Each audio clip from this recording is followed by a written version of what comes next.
సమీకరణం. ఒకే సామాజిక వర్గానికి సంబంధించిన ఇద్దరికి టికెట్లు ఇవ్వడం, ఇదే అటు పార్టీ ఉన్నప్పుడు రెండో వాళ్ళకి ఇవ్వడం, అదే దాన్ని అవమానంగా ఫీల్ అయ్యారు. అక్కడ వస్తుంది అనుకుంటే మనోహర్ నాయుడుకి ఇచ్చారు, ఇక్కడ వస్తుంది అనుకుంటే రజనీకి ఇచ్చారు. నా పరిస్థితి అదే అనేది. దాంట్లో అతనికి ఆప్షన్ కూడా లేదు కాబట్టి అతను వెళ్ళడంలో తప్పేం లేదు.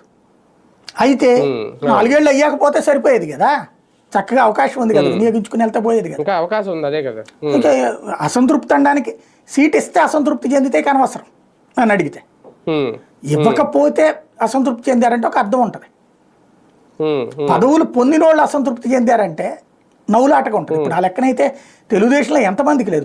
దేవినేని అందరికంటే చూడండి వంగవీటి రాధాని ఏమనాలి, ఆయన చూసి నేర్చుకోద్ది వీళ్ళందరూ.